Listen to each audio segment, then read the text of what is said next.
Hello. Hello. This jerk computer crashed on me while I was trying to run this stupid program like it's the most complicated thing on earth.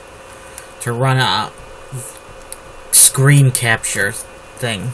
Program, whatever you call it. It's freaking bullshit. These computers are... This technology is way too unreliable. Let's see.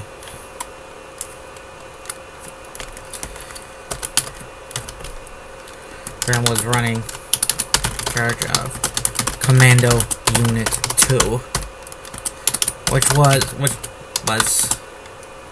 the top, which was considered the top commando force in the Jade Underground, often used for. It was often used for infiltration. Infantry type roles for infiltration, assassination, sabotage, and supporting golem assaults. The enemy didn't know the commando unit's name.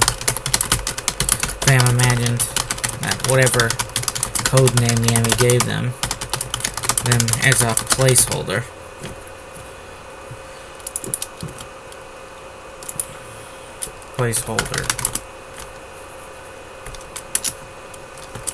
Was probably cooler sounding than Commando Unit 2.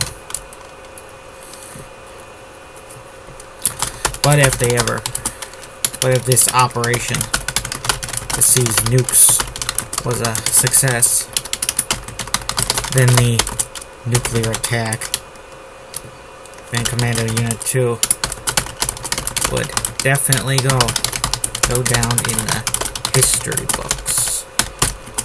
I don't know what's wrong with me. I can't drink 2 cups of coffee, 2 frickin' energy drinks, nothing. And you do need to be a coke addict. Some people do need cocaine. You know, I just want to feel alive, goddammit. I just want to feel alive as I'm working here. Not like some corpse. Let's see. Let's see. Honorary title. Yeah, it's not an honorary title.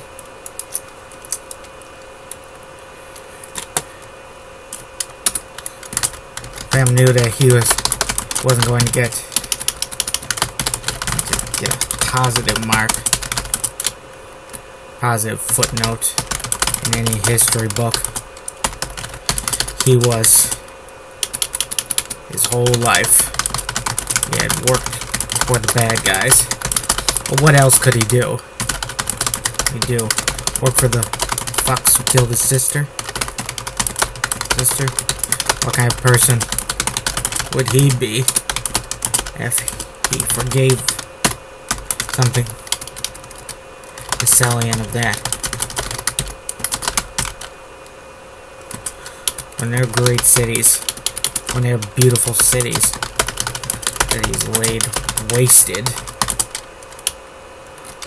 or destroyed by nuclear fire, then he might retire. Then you might consider that his vengeance slated. Is that the right term? Vengeance. Late start today because the stupid computer derped up. Can't frickin' run a damn recording software with no problem. Believable. Sam was fighting for revenge, and that was a common motive among his subordinates. His second in command was Lut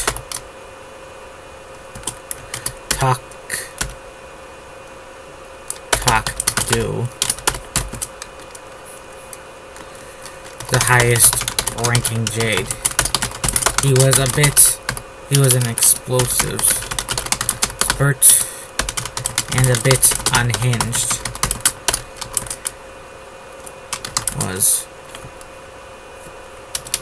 He had worked for the Equal Indies, the People's Republic. During the Jade War, he had been at the end of the Jade War, he had been caught in a nasty explosion that left him very scarred. Half his face was scarred and bald. The right half. The other half was normal. Wild hair billowing to the shoulder. Like one side of his head grew like the hair on one side of his head grew excessively to match the half that was to compensate for the half missing. Talk didn't exactly wasn't the most handsome fellow even before his face got scarred to the point he looked like he literally looked like a monster. Literally looked like a monster.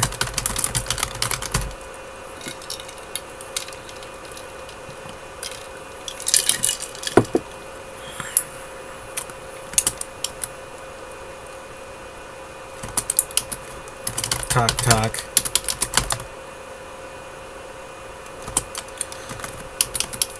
Talk must have looked pretty crazy even before that. He always had an intense look in his wild, grayish eyes. His wild, fiery brown eyes.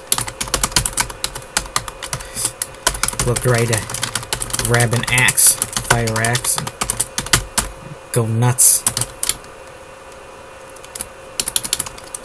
Whenever he entered a room, he looked ready to grab a fire axe and go nuts on the people in it. He was a good man to have watching your back in a shootout. Though if he thought guys weren't moving quick enough, he would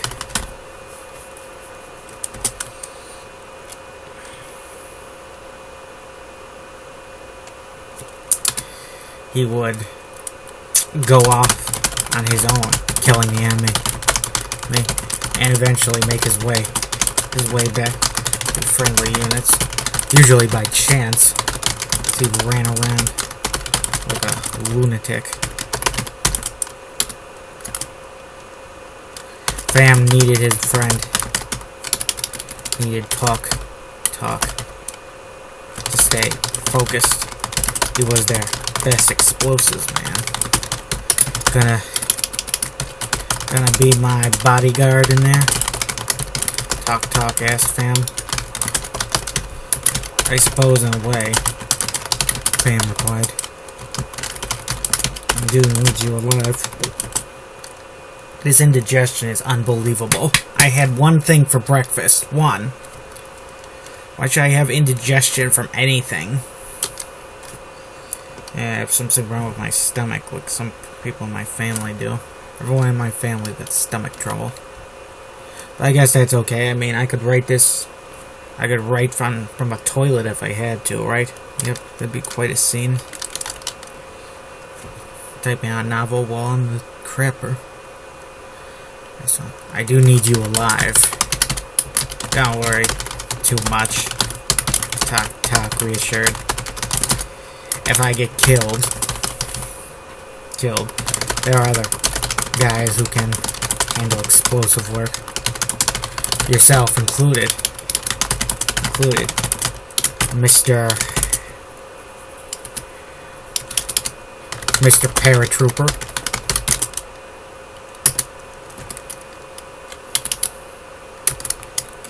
He was right. Damn, Tom. They did do a lot of explosives training. And the paratroopers, they were trained to be saboteurs. They were dropping in place to blow up the AT guns, ATA guns, clear away secure bridges for tanks and infantry. It was a little different than the earliest paratrooper operations. The ones from World War II, III. The ops the blood cans pulled off early in World War III. The ones that made being a paratrooper sexy proposition for most men.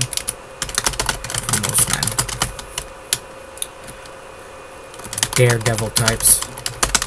I suppose he was a bit of a daredevil. But not to the degree. Talk. Fought like a man who didn't care if he lived or died. And fam had to stick around this mortal coil for a bit so he could get his revenge on the world.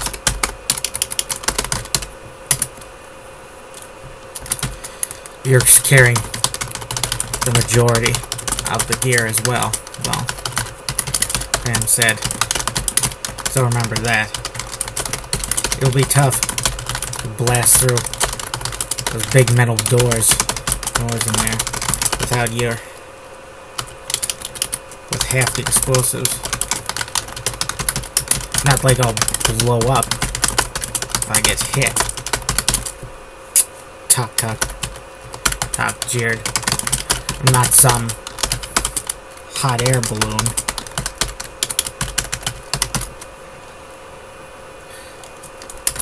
No, but you are filled with hot air all the time, Fam thought.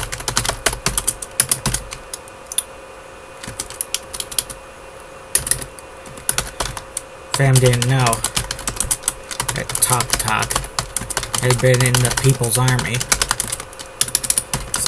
For a time after the Jade War. The Jade occupation of Kamja Klek had been pretty light, with only the major ports garrisoned and the occasional armed expedition into the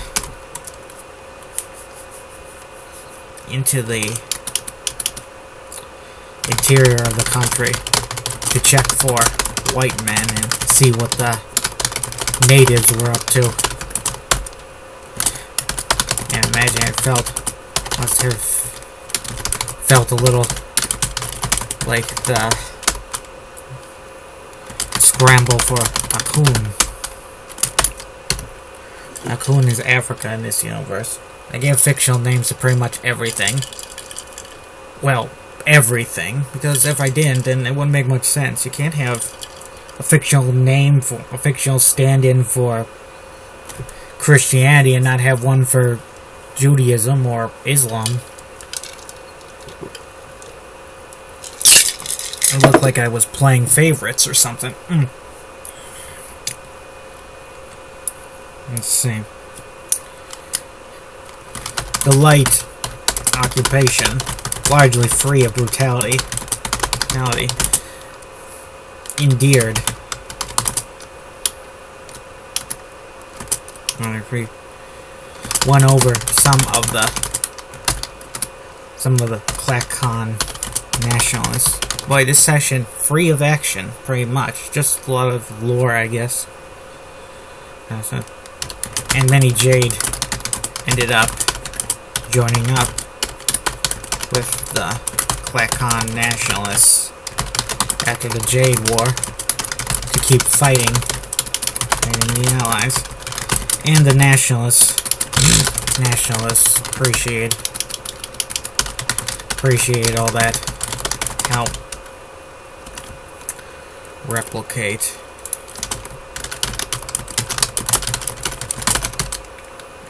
If he's gotta make sure that fam is said he's gonna fight. He said he's gonna fight till he dies. Then, well, yeah, pretty much. What's you got terrorists today? I don't think any terrorists today in the Middle East or elsewhere ever talks about retiring eventually. To them, it's just like revenge till the end of time, I guess. Just keep fighting till the end. Of course, I think the terrorist leaders might retire. Because, I mean, or just live in seclusion and not get themselves killed. I don't know what their thing is. I think a lot of terrorists are actually pretty cynical underneath the religious extremism. The nationalists appreciate.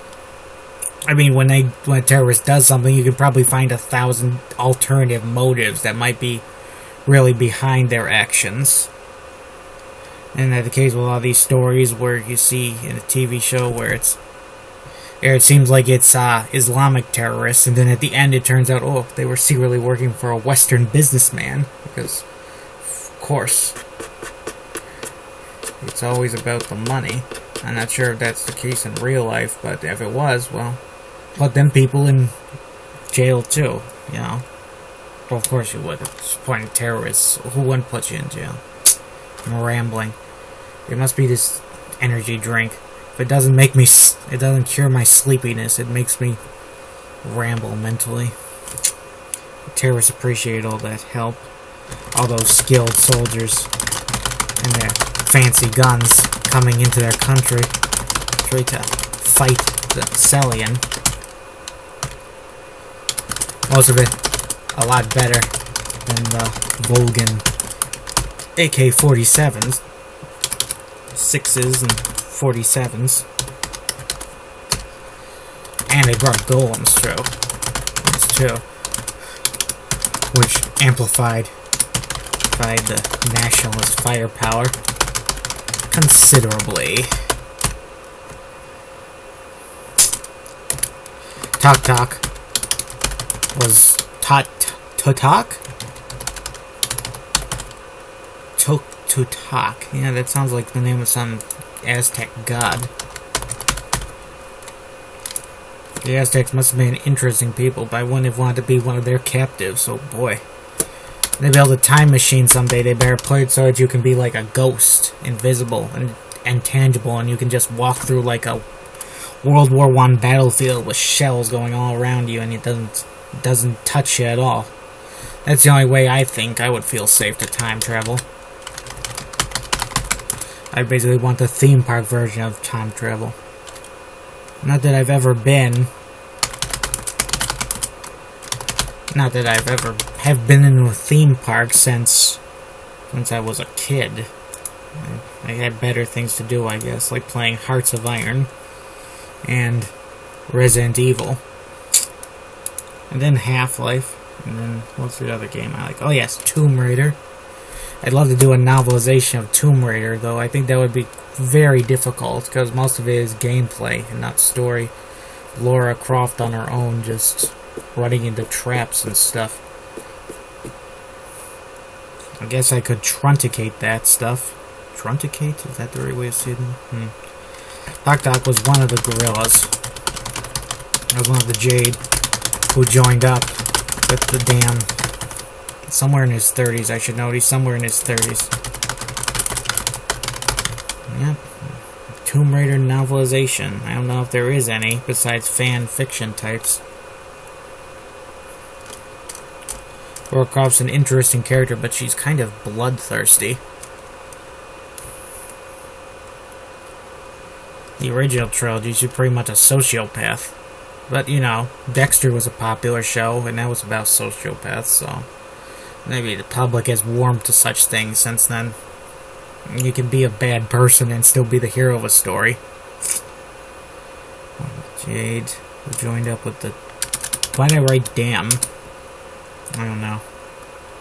With the Klakon nationalists. And he stayed with them. And he actually recovered in that bloody jungle. Despite all the bugs and rotting diseases being a bit unfriendly to burn victims. The healing skin. Tok was a wanted man by the Allied governments. So you can just go to a hospital in Gracis and cover a nice clean burn ward. Gracis is Paris in this universe. Okay, almost 21 minutes in. Let's see. I gotta go back and listen to my music while I write, because that's like, good music is my muse, you know, man? It's like, why we evolved to love music. What sense does that make? I don't know. See you later, folks.